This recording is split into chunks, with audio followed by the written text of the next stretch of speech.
Nipahawa siya sa iyahang poder, sa iyang amahan, sa iyang pamilya. Kaya nagtuo siya nga mabuhi niya ang iyang kaugalingon. Welcome back to Born to Praise TV channel. We are created to praise and worship God. Chapter 8 verse 36. Unsa may makuha sa tao kung maangkon niya ang tibuok kalibutan, apan malaglag ang iyang kalag. Lisod mga igsoon, no? Lisod alang sa mga tao nga naningkamot nga maangkon ang tanan. Mga damgos kinabuhi, maangkon niya ang tanan, pero malaglag di ay ang iyang kalag. Lisod kayo mga igsoon. Hallelujah. Ang tinuod nga paghinulsol, budala ka nato kini sa immediate reconciliation. Panag balik nga relasyon. But kinanglan nato mga igsoon nga ilo nato nga kita'y sadaan. Kaya ang amahan mga igsoon wala ni adto dito sa dapit sa anak mga igsoon aron bulungon. Apan ang anak mo ini adto sa amahan aron nga makighusay og mga pasaylo. Amen. Nakuha nato ang sitwasyon mga igsoon. Hallelujah. True repentance, immediate reconciliation. Ikaduha mga igsoon, ang tinuod nga pagpasaylo nag-restore. Saan na nag-restore? Nagpasag-uli mga igsoon sa gitawag og identity and worth. Usa nang identity bilang anak, identity na nato. Di ba? Kung kita gani magbuhi og usa ka mananap, nya halos na natong silingan mga igsoon nagbuhi pud og parehas nga mananap. Nga parehas og ato ang giatiman. Example sa manok. Bailhan mo nga imo ning manok, imong taga-ilah timailhan. Aron nga og makuha sa pikas, bailahan nimong imuhana. Kita bilang mga anak sa Dios, unsay ato ang identity. Ang atong identity dili mawala nga ikaw ug ako anak sa Dios. Palakpakan ng mga anak sa Dios. Hallelujah. Muna ang gugma kasing-kasing sa amahan. Ikaw ug ako mga igsoon, nambarot ka na sa mga palad sa Dios nga dili o dili ta malimtan sa Ginoo. Walang atong balo sa Dios mga igsoon. Hindi man kita kalimtan sa Ginoo. Di po nato kalimtan ang mudayeg sa tubuhi nga Dios. Di po nato kalimtan mga igsoon nga mo pasalamat sa Ginoo mga igsoon. Bisan unsay mudangat sa atong makinabuhi.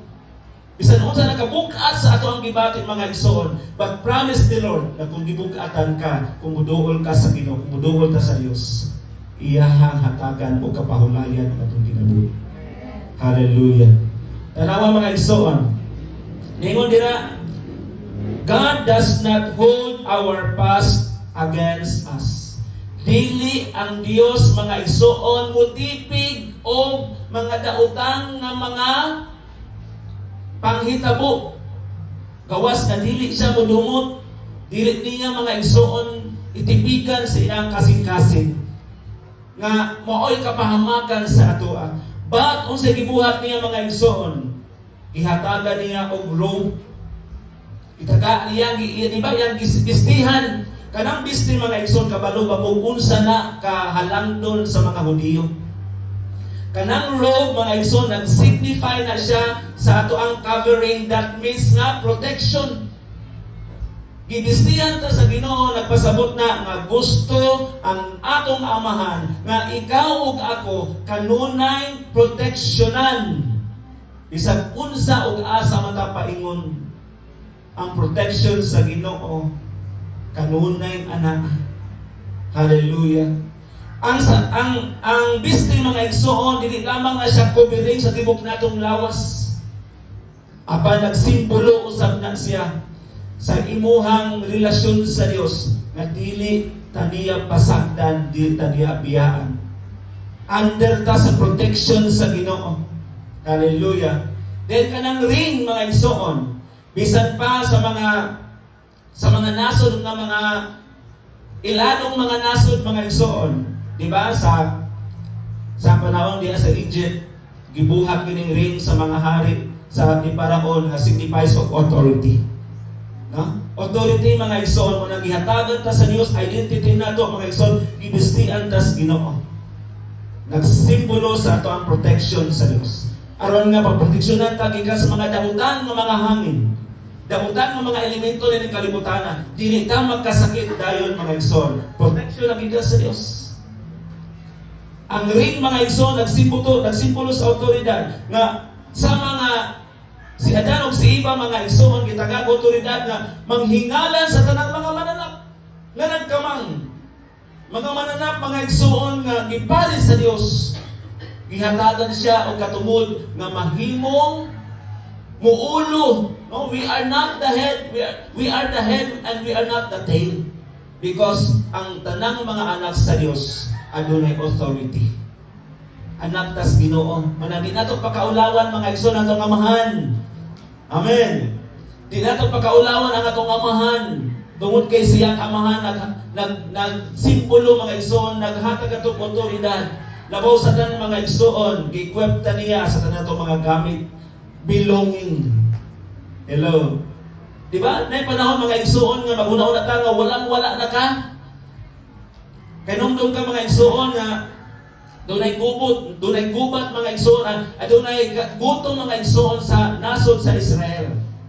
Di ba? Kung sa'y nahitabo? Nga sa panahon ni Eli, sa panahon mga igsoon sa mga daang propeta, mga igsoon sa daang tugon. Kaya kung sa dito nga, bisan gana iyang mga anak, iyang ibaligya, kay mao na ilang kanon, kay doon na gubat, doon na gutom mga igsoon nga nahitabo. Tungod sa gubat. Apan unsa gibuhat sa Dios mga igsoon, He provide everything. Di ba? Sa diha gihawa sila gikan sa Ehipto mga igsoon, paingon dito sa desierto, sa kamingawan. Nagbagulbol mga igsoon ang mga anak, ang mga Israelitas. Ningon sila nga Moses, may pagwala na lang minimo dada kuha dito sa Ehipto kay makakaon pa may dito og karne. Pero dili may kakaon. Apan sa gibuhat sa Ginoo, the Lord provides. Ipaulanan sa Dios og mana, og buntog mga igsoon. Hallelujah. Ingon ana tungod kay ang Dios nag-provide sa itong mga panginahanglan. Dalaygon ang atong buhig na Dios. Hallelujah. Mga igsoon, atong mapanaminan ang kaayo o kasing-kasing sa itong buhig na Dios. Dapat kita nga nagpuyon na ng kalibutan na mga times mga igsoon nga dili nato maimbitahan ang panahon ang kahigayunan. But we will always ibutang sa itong mga hunahunag kasing-kasing na pinasaylo tas Ginoo. Kung pinasaylo ta sa Dios, walay rason nga dili busta mohatag sa atong pagpasaylo. Kaya nga naman, ang tao nga magdumot sa iyang makasing-kasing, dili mo abot ang panalangin. Minang usaon na to og syagit sa Ginoo, mabungol na laman ang imong silingan, dili makadungog ang Dios. Tungod kay naatay bitterness sulod sa itong kasing-kasing. Hallelujah. Ang ikatulo mga igsoon, the providing heart of the Father. Kaning pag-provide, saan pag-provide? Jehovah Jireh. The Lord's provide everything. Matod pa diyan mga igsoon sa Matthew chapter 7 verse 11. Ato na rin nadunggan last time mga igsoon sa giwali. If you then being evil know how to give good gifts, how much more will your Father in heaven give good things? Sa Binisaya pa na siya mga igsoon, kung kamo mga dautan,